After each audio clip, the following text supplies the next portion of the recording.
Precisamos do espírito e do poder de Elias de uma maneira sem precedentes.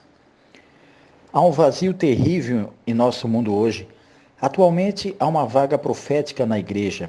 A pessoa desaparecida, cujo paradeiro é desconhecido, é o profeta Elias. Alguém precisa registrar o relatório de uma pessoa desaparecida, porque Elias desapareceu. Enquanto isso, os profetas de Baal são em maior número.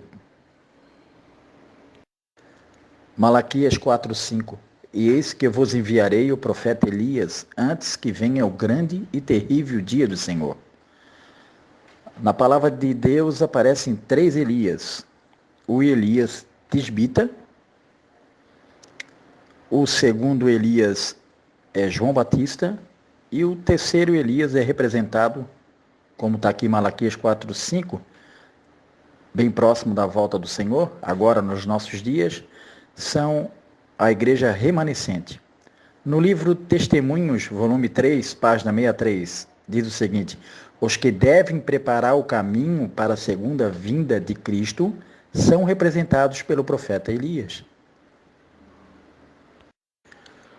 Onde estão os ardentes pregadores da justiça que deveriam chamar essa geração ao arrependimento e reforma? Onde está o espírito e o poder de Elias que, se revividos, reprovariam fielmente os pecados da moda desta época? Aonde estão a coragem, a integridade, o zelo, a piedade, a santidade, a verdadeira fidelidade que acompanharão os mensageiros de Elias? Infelizmente, vivemos em um mundo que rejeita esse testemunho direto. Essa moderna sociedade morna compartilha o mesmo sentimento do antigo Israel, que caracterizou o espírito e o poder de Elias como severos demais, austeros, sinceros demais, divisivos demais, negativos demais e pouco sociáveis. Elias foi considerado irrelevante e portador de más notícias. Suas palavras foram consideradas duras e suas mensagens sobre julgamento e seus pedidos de arrependimento não foram bem recebidas. Você creria em um homem que foi capaz de escrever o texto que se segue a respeito do profeta Elias? A sua infeliz militância me faz pensar na situação de Elias. Ele discordava agudamente dos historiadores e experts em Israel a respeito da situação. Ele estava certo, pensava, e todos estavam errados. Ele somente foi deixado lealmente e perseguido e amaldiçoado por causa de suas alegações e conclusões. Elias, assim, na verdade, difamou e vilipendiou Israel e ofereceu um relatório desorientador e negro. Ele apresentou uma testemunha inverídica, lançando calúnias e difamação sobre Israel e sua liderança. Infelizmente, o autor do texto acima foi um renomado pastor adventista, Leroy Ifron, autor de livros consagrados dentro da denominação, professor de História da Igreja na Andrews. Ecumenismo, feminismo e estilo de vida LGBT. Mas os profetas de Baal eram muito mais dignos. Os falsos profetas estavam em demanda, bem alimentados, mas bem vestidos e ocupavam os melhores lugares do país. Suas mensagens eram muito populares, culturalmente relevantes e socialmente aceitáveis. Sua pregação foi positiva, ecumênica, inclusiva e fez todos felizes. Nenhuma negatividade, nenhuma controvérsia e nada desanimador jamais foi dito. Esses falsos profetas disseram às pessoas o que elas queriam ouvir. Os profetas de Baal que invadiram Israel eram uma amostra maravilhosa de diversidade cultural, igualdade, inclusão e coexistência. Eles rejeitaram Elias e rejeitaram a adoração ao seu Deus como sexista, misógino e homofóbico.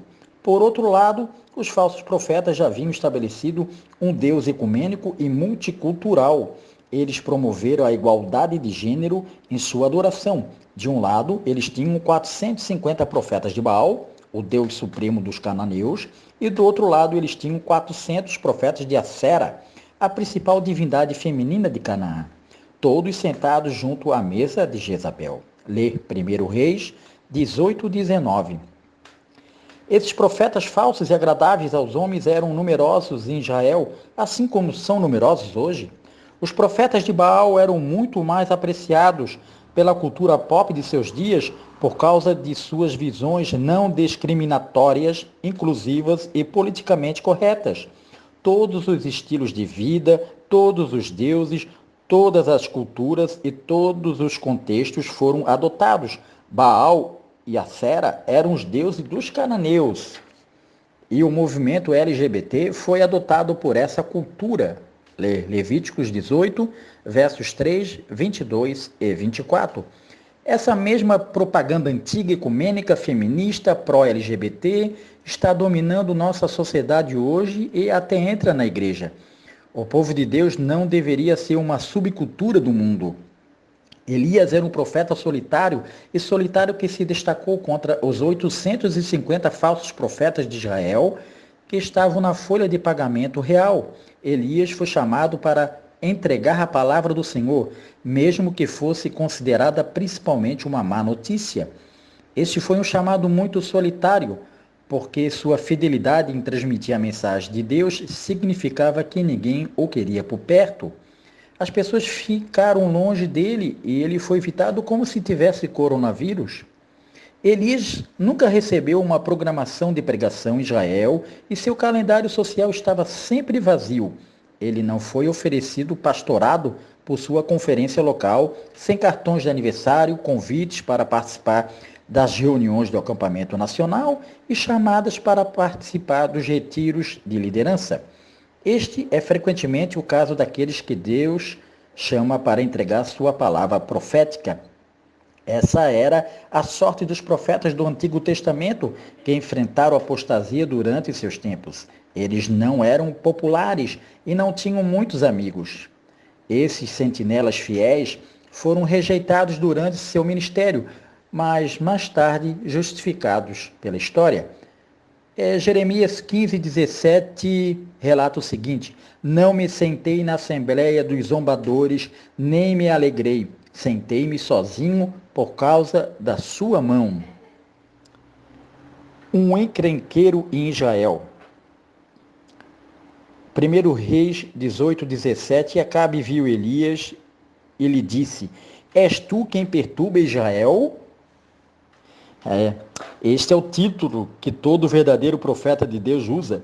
Elias não disse à nação o que eles queriam ouvir, mas ele falou as palavras que mais precisavam e por isso foi odiado.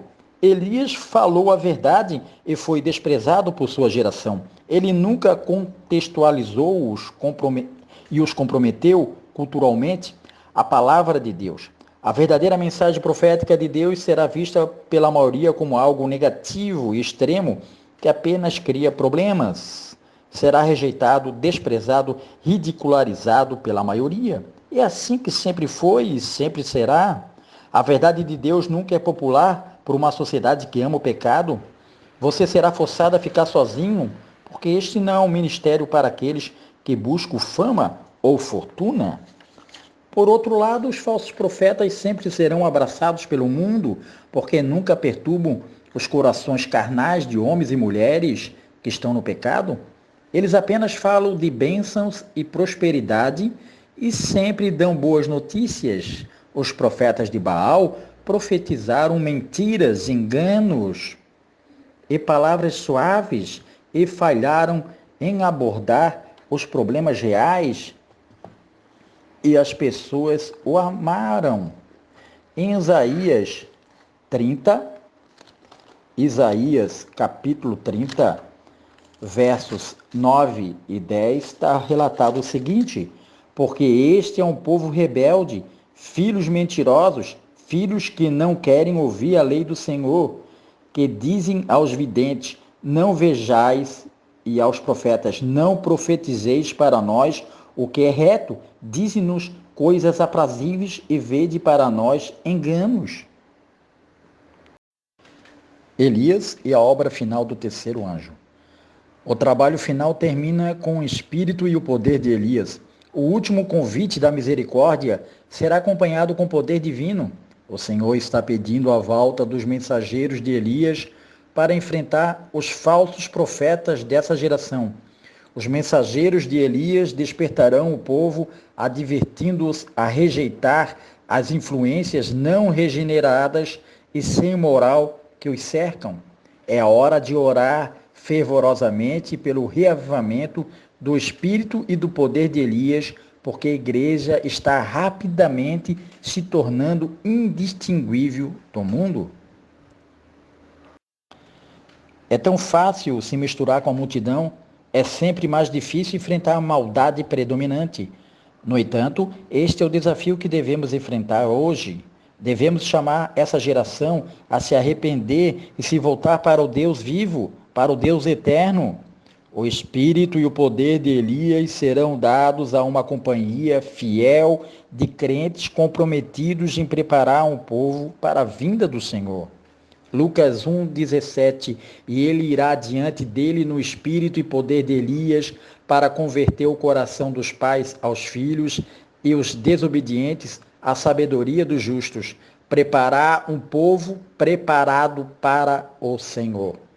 Amém.